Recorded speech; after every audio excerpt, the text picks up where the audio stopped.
Hi, I'm Chris Johnstone. I'm based in the north of Scotland, and this session is about active hope. And I love to begin with the end in mind to have a sense of a purpose statement. So, our goal here is to introduce active hope as a life affirming practice that nourishes our aliveness and sense of purpose while also strengthening our ability to make a difference in the world. And based on the book I co-wrote with Joanna Macy, Active Hope, we had a new edition that came out in 2022 with the subtitle How to Face the Mess We're In with Unexpected Resilience and Creative Power.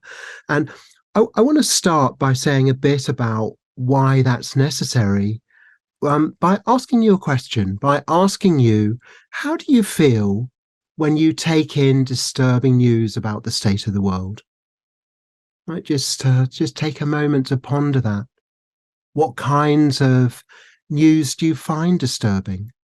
And what kind of feelings come up when you give your attention to that? And don't be surprised if you feel disturbed. Don't be surprised if you feel anxious, deeply sad, angry, guilty, in shock, numb. I ask this question to lots of people, and these are some of the feelings that come up. And what I find helpful is what's the story we tell ourselves about these feelings? And if you just start from the basis of, I feel disturbed because I've noticed, I feel disturbed because I care. But also, I want to acknowledge that it can be overwhelming. And the Mental Health Foundation, they did a survey of how people feel in response to problems about the world. The commonest response they found was powerlessness. And when I've been interviewing people about their responses to concerns of the world, sort of response I've often heard people saying, I feel paralyzed. I'm aware of what's going on, but I don't know what to do about it. And if you feel like that, know that you're not alone. But we're going to be looking at what helps us. And as part of my research, really, around this issue, I've developed a free online course on active hope. And I ask people on this course, I ask them, considering the condition of our world, how serious are the problems that we face? And in a survey of 1,600 people, the average response was 8.7. I don't know where you place that for yourself, but there was a sense of we're facing really serious problems. But then I asked a second question, which was how well developed, on average, is our collective response? And that scored 3.3 for the same 1,600 people. And what we have there is a mismatch between the size of the problem and the size of the response. And I think of this as there's a problem about the problem. You know, one problem is that we're facing climate crisis, war in the world, severe inequality, whatever it is that disturbs you. But another problem about that problem is that there seems to be a block in our response. And my work really over the last 30 years has been about looking at what helps us deal with that block, what helps us find ways of increasing our responsometer. And central to this really is the way that we think about hope. And I'm going to be introducing the idea that hope is something that we do more than we have, this idea of active hope. And what we're going to be looking at is how can we work with this idea, if hope was happening through us, what would that look like? If hope was happening through us, what would that look like? And my hope is that it would be something that strengthens our response, that we'd be operating at this kind of this top end here, and looking at what helps us strengthen our capacity to respond, where we move to a response that we feel good about, not just for ourselves, but collective response. And what would it be like if we could develop a widespread, inspired, empowered response to concerns that we have about the world, concerns that most people have about our world? So I'm going to be looking at what helps this and coming back to the goal at the beginning, really looking at how can we have a practice that supports and strengthens our response. And so I want to say a bit about what I mean by active hope. And really, this is also why Joanna and Macy and I wrote this book, to look at what nourishes, what strengthens our response. And I love this subtitle, How to Face the Mess We're In with Unexpected Resilience and Creative Power. And I want to just say a bit about what I mean by unexpected resilience, by saying, well, what is unexpected resilience? What is creative power? And I find a really good metaphor here is to imagine holding a tomato in one hand and a tennis ball in the other. And it just so happens I have one here. This is tomato, and here we have a tennis ball. And then just as I'm going to invite you as you're watching this to try this as a thought experiment, to hold out your hands in front of you and imagine that in one hand you have a tennis ball and in the other hand you have the tomato. And then just consider what would happen if you squeeze.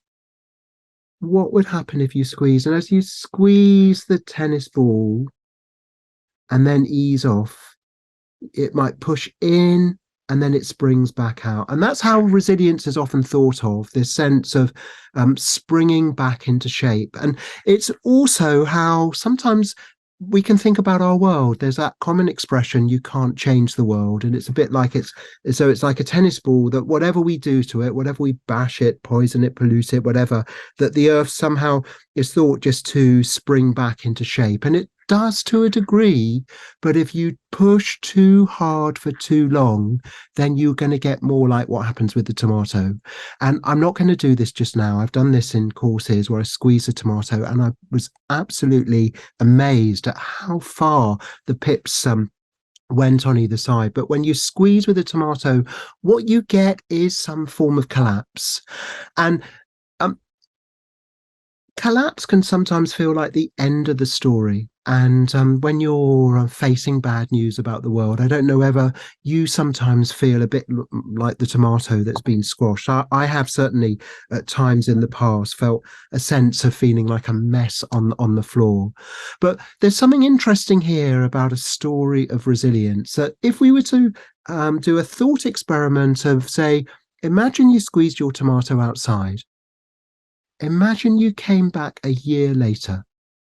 It would be possible to um, imagine having tomato plants growing around you, that if you came back 10 years later, or if you had a time machine and came back 100 years or 1,000 years later, you could imagine that there would still be tomatoes growing around if the conditions were right, or they might have been pecked up by birds and transported elsewhere. And this is a different story of resilience. It's the kind of resilience that happens in nature. And it's based on regenerative capacity, that when you squeeze a tomato, you release seeds for future growth. And this image here of a burnt forest after a wildfire. But what we're looking at here is the unexpected resilience and creative power of nature as it grows back. And I'm wondering, what would it be like if we could see that we're part of this? We're part of nature's unexpected resilience and creative power, that when there is a kind of collapse, when things break down, that we can play a role in the sprouting of new shoots. And I want to look at what helps that happen. And I also want to come back to this idea, unexpected resilience, because I love this phrase, sometimes we can surprise ourselves. Sometimes we can surprise ourselves. I don't know if you've ever had that experience where you've been in a very difficult situation and you've been able to rise to the occasion, rise to the challenge, step up in what you're able to do and how you're able to respond in a way where you look back afterwards and you think, I'm so pleased I was able to do that. I wonder what it would be like if we were able to find that same kind of unexpected resilience in this time that we face right now. That if we were to surprise ourselves both individually and collectively. And so I'm so interested in what's going to help that happen. How can we here now look at some practices that will help that happen, that could help that happen? And one of the things that can help that happen is the story that we see ourselves as living. So what I mean by story is like our overall view of reality. If you were to explain to somebody, this is how I see things, this is how I see what's going on. And one large story is that basically things aren't so bad in our world, that we can carry on our business the way we usually do. And that story might think of business as usual. And it's a story that we can all spend some of our time in. But we might also have a sense of the limits of that story and also the dangers of that story. My background, I'm a medical doctor. I spent many years, 17 years, working in the addictions recovery field, where many of the people I worked with had their own version of business as usual that was harmful, that the short-term attraction of heavy drinking caused long-term harm. And in a way, what was necessary for change to happen was for people to recognize that business as usual, the version that they were living, was taking them over the edge of a cliff, that it was harmful to them in a way. There's another story that comes here, the story that things are in decline, things are falling apart. And on a world level, we might think of that as the great unraveling. It's another way that we can look at the times that we're in. And certainly research studies and surveys about people's view of the world and the future we're heading into show that this is a very common story. That surveys around the world have shown that the majority of people think that things are getting worse rather than better when considering world conditions. A big survey of 10,000 young people found that more than half agreed with the statement, humanity is doomed. Now, this might sound depressing, but it's often what's stirring at the back of people's minds, at the bottom of people's hearts. And this story of the great unraveling has a lot of evidence going for it. When we look at the research studies on the climate crisis, when we look at the horrors of war in our world, the extremes of inequality, there's many ways in which we can see aspects of our world unraveling, falling apart, including our climate system and ecosystems and community systems. But I love this idea, and come back to it again and again, of unexpected resilience, where things seem to be heading downhill, but then there can be a surprise turning point. And I love this idea of what if? What if we were to really get it that our world is in severe danger, that our species is in severe danger, that there is unnecessary and reversible levels of harm and trauma happening in our world. There may be somewhere we've already gone too far that we can't undo what's been done, but huge uh, there's certainly huge potential for recovery and change. What if we were to really get that and have a story of the great turning? And so um, when I work with groups, sometimes I just put big sheets of paper down on the floor and say, these are different stories that we can see happening in our time. They're all happening, but we have choices about which ones we plant ourselves in, which we lean into, which we put ourselves behind. Now, when I talk more about these three stories, the business as usual, the idea that we can carry on doing our business the way we usually do, the great unraveling, our world's in decline and falling apart, and there's so much of that that certainly is happening. But then this third story, the idea of the great turning as crisis as turning point towards a life-sustaining society. When I talk about that, sometimes people say to me, Chris, that sounds really nice, but I can't see it happening. And that's where I want to bring in active hope, because the question I come back with is, well, what do you hope will happen? Not what are you hopeful for? That's a different question. If we just moved on to what do you hope will happen? And this is really a different way of thinking about hope. There's one is, are you hopeful, which is about probability. It's about our assessment of how likely it is that things will go the way that we'd like them to. And if you don't have that, it can become a block to action. people say, well, I can't see the point because it's not going to happen. I can't see it happening. So what's the point of even trying? And that can become a self-fulfilling prophecy. But if we look more in terms of hope as desire, hope as a signal about the kind of future that we'd like to head towards, that's much more motivating. So active hope is about identifying what we hope for and then looking at what helps us move that way. And that's something we do. It's not so much something we have, it's something we do, and it's a practice we can engage in every day.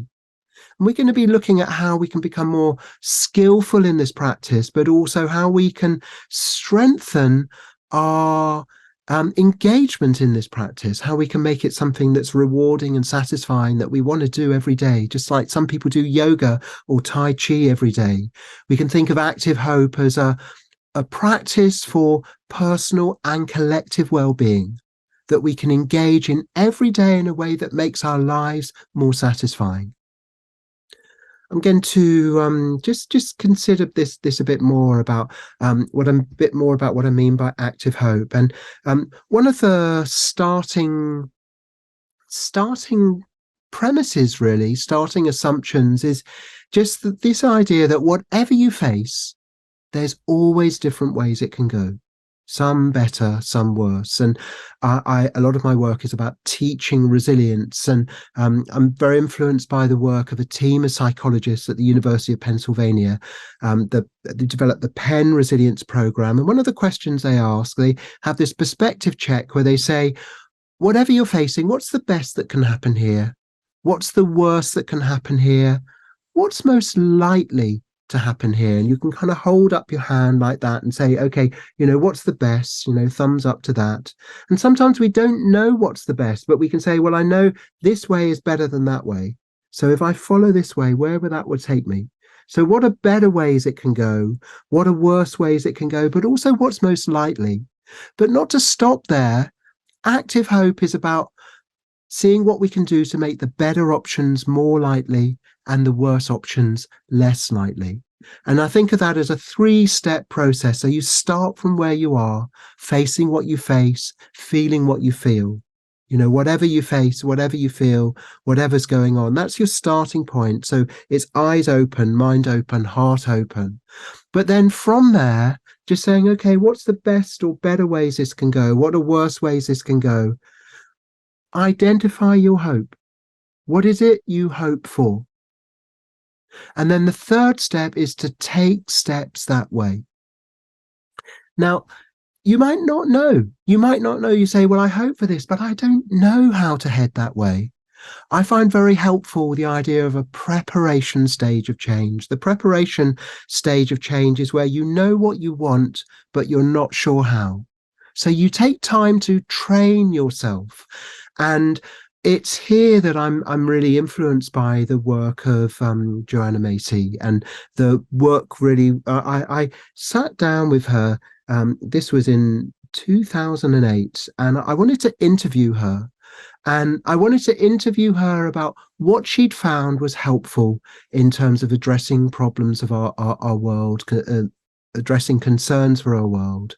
And it was out of that we had such a fruitful conversation that we developed this book, Active Hope, but also more than that, the practice of active hope.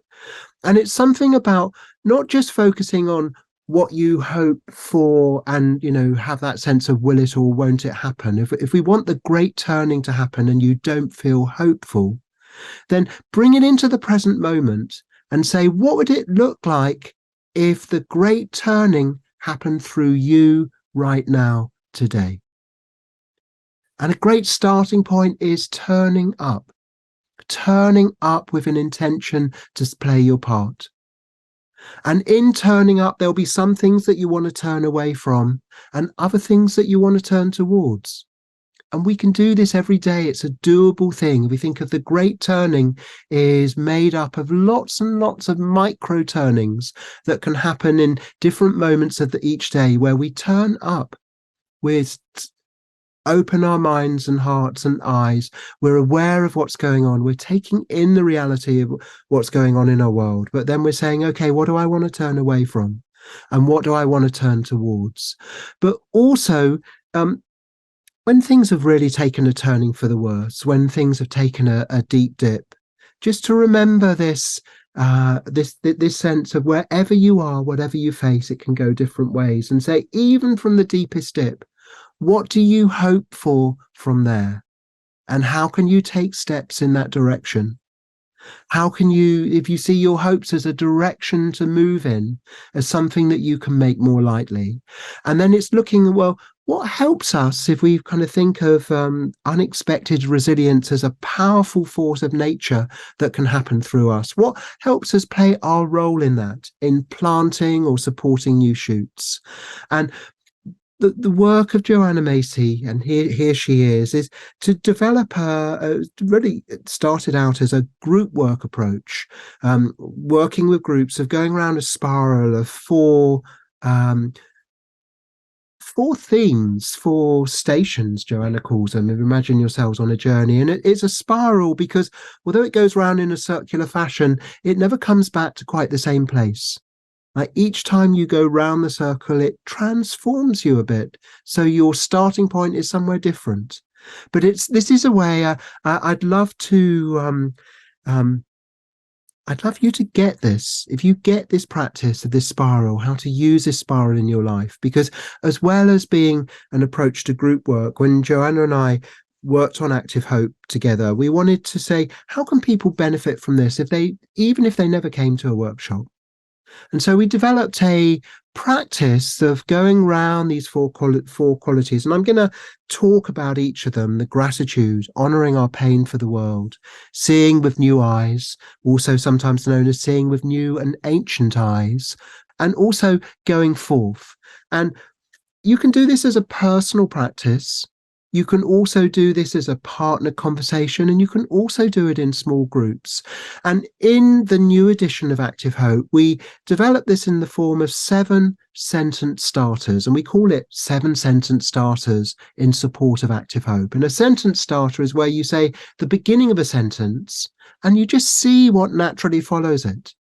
So we're going to be doing our journey around this. I'm going to invite you to come round this spiral with me. And I'm going to talk a bit about each of these four areas of gratitude, honoring our pain for the world, seeing with new eyes or seeing with new and ancient eyes, and going forth. But through using these sentence starters that you can come to know well, they can become a friend in your life. Because when you use these as a prompt for communication with yourself or communication with someone else, it's a way of inspiring yourself, but also a way of being with where you are and what you face and how you feel in a way that can steady you and help you find your response to that. So let's give it a go. We're on this journey around the spiral of the work that reconnects, the body of work developed by Joanna Macy and many colleagues that's really been used with hundreds of thousands of people over the last 40 years. And we're going to do it right now by beginning with gratitude. You might say, well, why start with gratitude if we're looking at what helps us face our concerns about the world? And one of the things that, in terms of why start with gratitude, is that gratitude resources us. If we're going to look at something that's difficult, that can leave people feeling overwhelmed or powerless, defeated, disheartened, it's useful to start from a stronger starting point of resourcing yourself. And gratitude has been drawn on in spiritual traditions from all around the world as a practice, a nourishing practice, a connecting practice. And there's an insight here too, that how we feel is influenced by where we focus our attention. And with gratitude, one of the aspects of gratitude is appreciation. You might say, well, what do I appreciate? And a great question there is, well, look around you. Like, what do you appreciate? You might even just do that in this moment. Look around you wherever you are. What do you appreciate? I appreciate this tennis ball. I appreciate this tomato, and I appreciate the story that they can tell, and particularly the image of even collapse does not need to be an end of a story, that it can release seeds of future growth. And in a way that I can think, how can I be part of that story? How can I be involved in planting seeds and tending to new shoots? So that's one of the things I look around me and I see. Wherever you are, just look around you. Look around you. And I love the phrase, hunt the good stuff. Hunt the good stuff. When you look around you for what do you appreciate? What do you like? What do you value? And a sentence starter that is fantastic for this is I love. And so this is our first sentence starter. And if you've got a little notebook, you might even just the top of the page, just write I love dot dot dot. Or you might come back to this at a later point.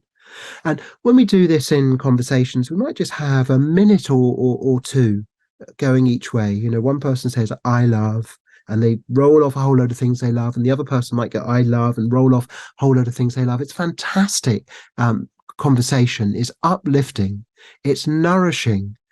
And I just think for myself, you know, I love life. I love music. I love tomatoes, particularly when cooked with pasta. There's so many things that I love, but also as well as appreciation, that's one side of gratitude. And I think of it as what you're grateful for.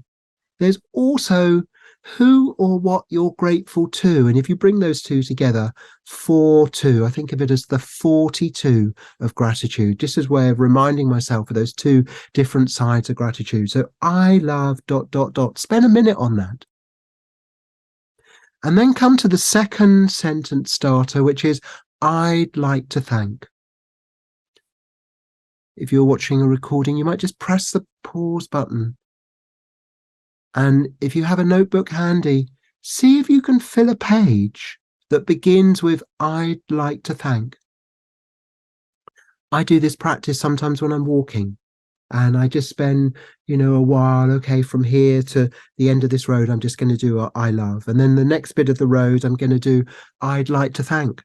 And I call to mind, if I can call to mind at least 5 people or entities I wish to thank. And then if I have 5 easily, I might do another 5 and sort of take it up to 10. But also thinking, what is it I thank them for? What is it I'm grateful to them for? Maybe even consider how can I express my gratitude. So we're spending time here on gratitude. And we're on our journey around this spiral. We're starting from this strengthening ourselves. So after you've done I love, I'd like to thank, we move round the spiral to the next part, but also aware that gratitude has hidden depths. It resources us. Research shows that when people spend time on gratitude, it increases pro-social and pro-environmental behavior. And evolutionary psychologists even think of gratitude as like the glue that strengthens cooperative tendency in human development, that is like the glue that holds societies, cooperative and collaborative societies together, particularly because you're not just paying back to people you've received from, that certainly with gratitude you're more likely to reciprocate, but you're also more likely to help others. There's paying it back, there's also paying it forward, where you give to others that you haven't received for. It increases your tendency for generosity. And if we were to just go a bit further with gratitude, just like a gratitude stretch, just one bit further, is just to think of what supports you to live and give thanks to that. That's a great reflection. For supporting me to live, I give thanks too. It's a way of strengthening a sense of spiritual connection with life. When you're aware of how much, you know, just with every breath that we take in, we breathe in oxygen that wouldn't be there if it wasn't for the plant life and the plankton on Earth, particularly plankton in our ocean and all the different forms of plant life that has pumped out that oxygen and maintains that oxygen in the atmosphere. And so what happens here is this can become a different source of motivation for addressing issues like climate change and social and ecological engagement, where we think of the ways we've received what supported us and we want to play our part. in extending that to others. But also, when you give attention to gratitude, you can be aware of how much of that is under threat. And so I wanted to move around the spiral to honoring our pain for the world, to look at what helps us deal with the feelings that come up when we look at the mess we're in. And I love this phrase, honoring our pain for the world. It's very common for people to feel overwhelmed by it, not quite sure how to deal with it. But just that term, honoring our pain, just consider if someone knocked on your door, maybe guests came to visit, and you were to really honor this visitor, how would you respond when you heard them knocking on the door? Lightly, you'd open the door, you'd welcome them in, you'd listen to what they have to say. And I wonder, what would it be like if we responded to our pain for the world in the same way? Pain for the world being an umbrella term for the range of different types of distress about our world situation. That we might open the door of our attention rather than shut out the pain, saying, it's very common for people to say, oh, that's too depressing. I don't want to look. I don't want to feel that. But if we let it in on the understanding that that pain serves a purpose, it's an alarm call alerting us to danger. If, for example, fire alarms, people thought that's horrible sound, I don't want to hear it, and so they just put in ear blockers, or they put pillows around the fire alarm. They'd be blocking a life preserving signal that warns us of danger.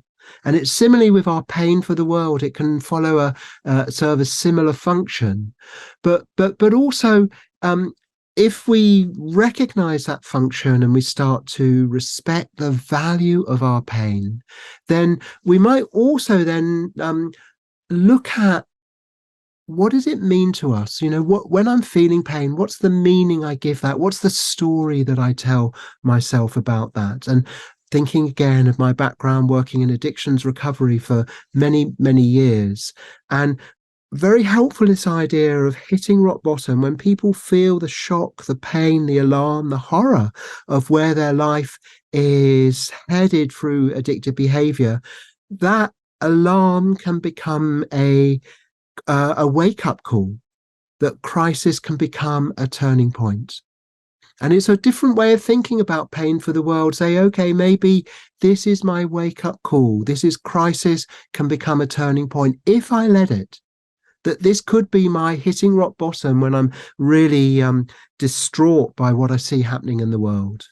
Because the danger of business as usual and turning away from the pain is that we mask the rock bottom.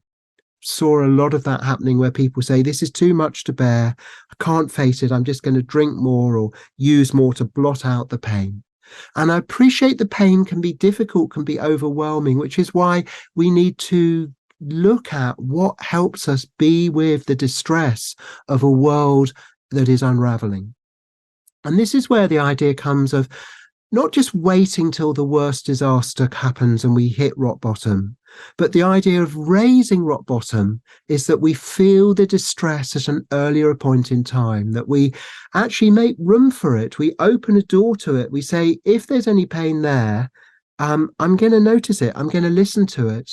And if we feel the pain of alarm before we crash, we can take steps to prevent or reduce the harm of some of the crashes that we're heading towards. And there's a lovely term here of pre-traumatic growth. Post-traumatic growth is where there's a traumatic situation that we become strengthened by in some way, that we learn from, that it transforms us in ways that we later value. But pre-traumatic growth is where we see the crash coming and that we're so alarmed by that, that alarm activates us to play a preventative role or play a role in reducing the harm that might otherwise happen. But what can also happen with this pre-traumatic growth and activating a response is that we can find a richness of purpose in life that makes us feel more alive. That's certainly my experience. And what I've found in the surveys that I've done of people doing trainings in this active hope, that we've got a large study of over 250 people who've been round this online spiral for an online course and felt significantly strengthened in their motivation to act for change, strengthened in their belief that change, that they can make a difference, feeling less overwhelmed, less defeated by their concerns for the world, but also nourished and even find personally healing their experience of doing this course. So that's the raising rock bottom, which what we do is when we make room to feel our pain, and it's about the meaning we give to it, but also finding ways of not being alone in it too. And this is a slide where we're doing this on a week by week basis. So we look at the container of trusted practices, and a focus for the next week is. And so if we're going on a journey through this week by week, we look at, in the courses I run, a range of ways of helping steady ourselves to feel what we feel in a way where we're shaken and stirred, that supports our response. An open sentence that invites in just some acknowledging of any distress you feel is just to see where the sentence starter goes, with the beginning words, looking at the future we're heading into, concerns I have include. What are they for you? Looking at the future we're heading into, concerns I have include. You could just write that on a bit of paper and just see where that goes.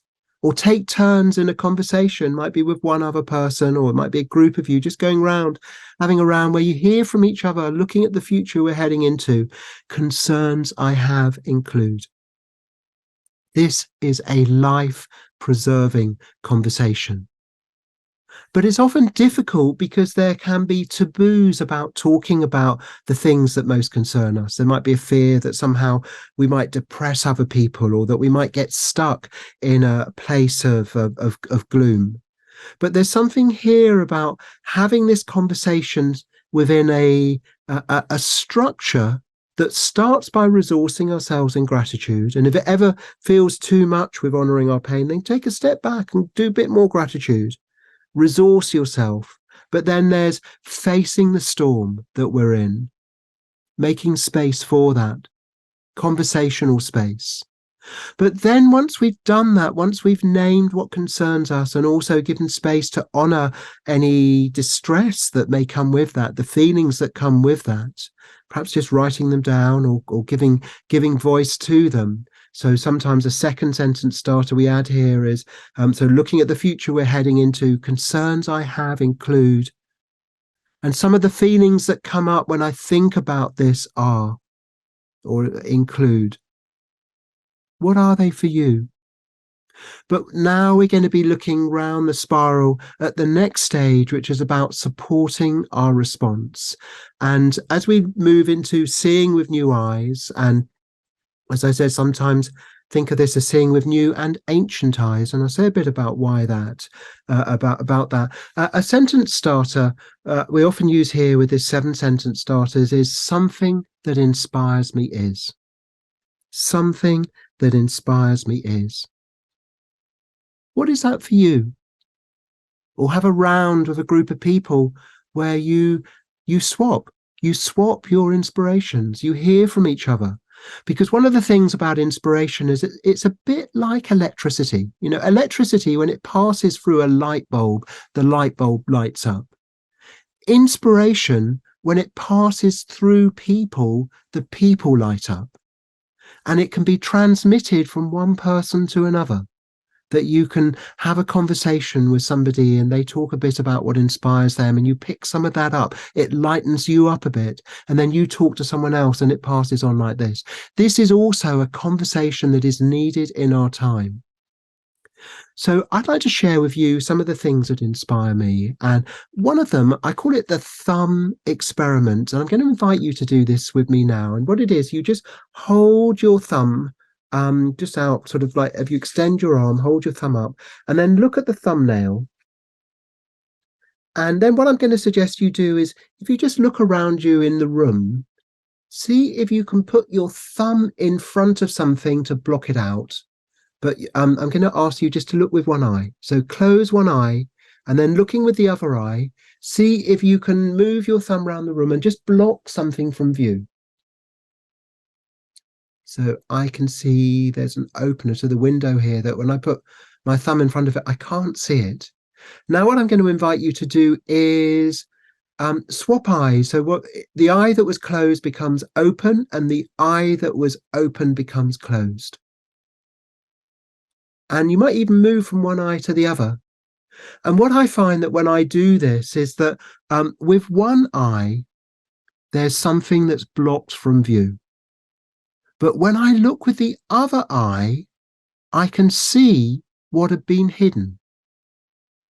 Now, I think there's such depth here, because quite often people can argue about, who's got the right view, I'm right, and which view is right. And there's even a law in classical logic, the law of contradiction, which says that if one person's one view is right and another view is different, that must be wrong. And you have people fighting over slight differences in view, because one person thinks they're right and the other person must be wrong. And that happens in world religions, it happens in politics, it happens in in so many different areas. And what if we were to take a view that two eyes are better than one?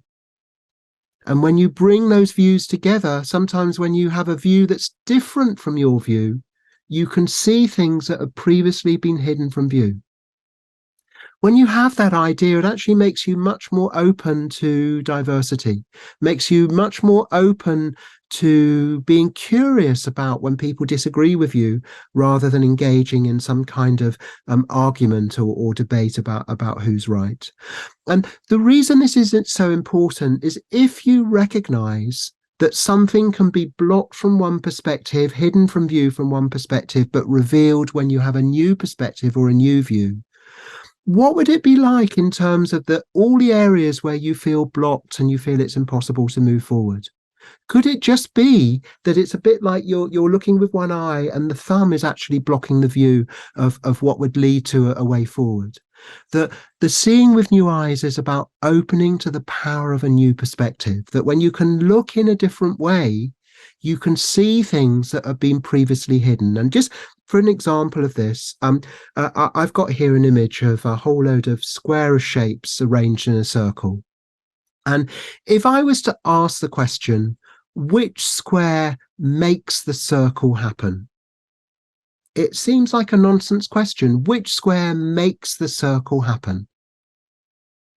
But if I was to ask the question, which square helps the circle happen? They all do. And what I'm looking at here are two different views of power. One of power as control, that somehow one square needs to make it happen, control what happens. And you can have the view that if you can't make it happen, then you can't do anything and you give up, you throw your hands up in the air and you think, what's the point? But just that shift from moving away from, can I make it happen that we address the climate crisis in the way that we need to? Can I make it happen that we address issues like inequality and racism and the polarization that's so apparent in so many areas in our world, the division between us and them? Can I make it happen that we solve these problems? No. But can I help it happen that we move in the direction of that we want to go? Yes, I can do that. Can I make the great turning happen? It's too big a thing. Can I help the great turning happen? Yes, I can. Every day, through turning up with an intention to play my part, through turning away from things that cause harm, through turning towards that which supports the flourishing of life. Now, what I also love about this image is the circle happens through the squares. The circle happens through the squares. And just if we were to become very interested in that whole process of what happens through us, bigger things happen through smaller things. Stories happen through people, the story of business as usual, the story of the great unraveling. I'm sure you might recognize, as I do, ways that you and I play roles in those stories, but also choice points. Every day, there's a C for choice points that we can point to the choices and say, I can turn this way rather than that. Just a choice of turning up with an intention to play my part, but then also becoming really interested in what can happen through me. The circle happens through the squares. Could hope happen through me?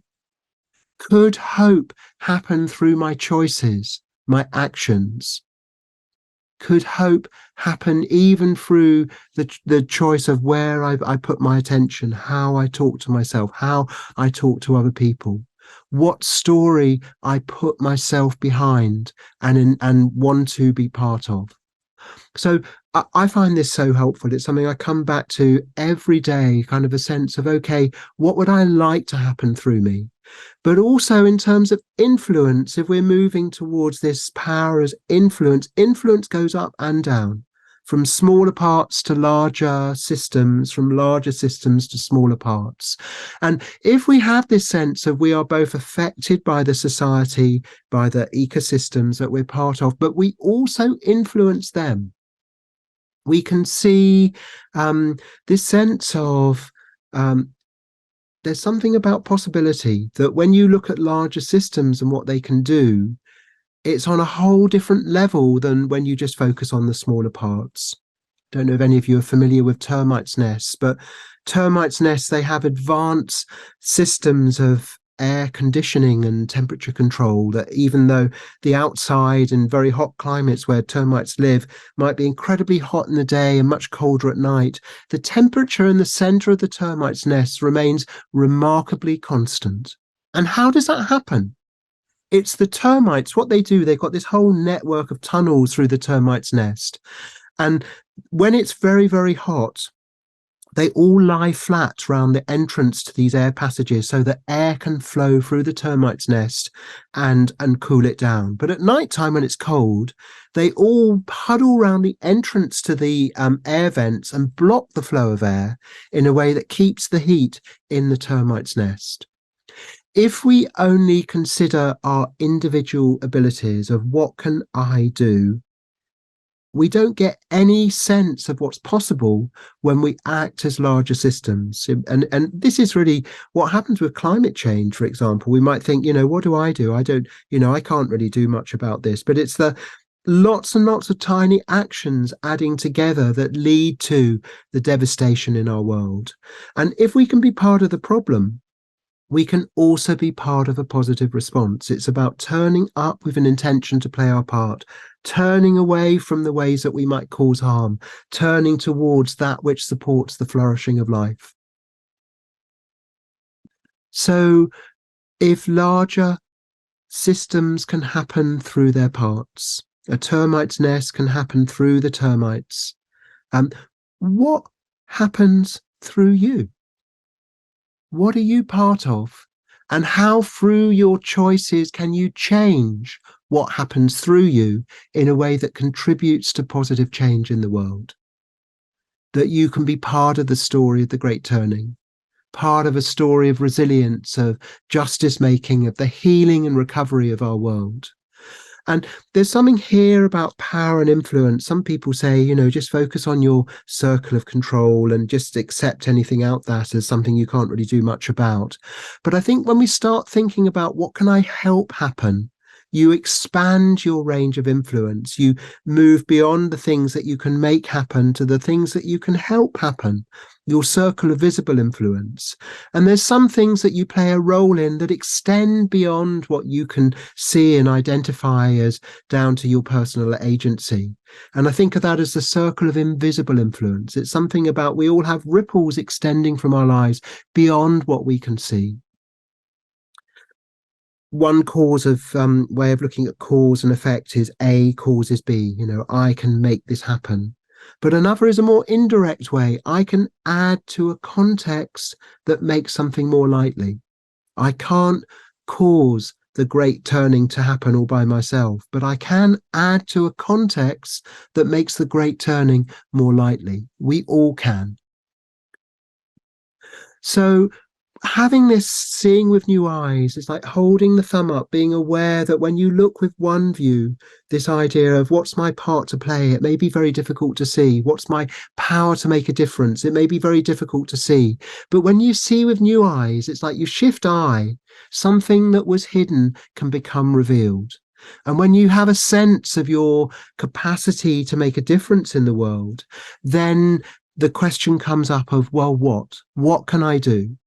And so if we're going around our sentence starters, a very helpful starting point here is, well, if I can influence things, what do I deeply hope for?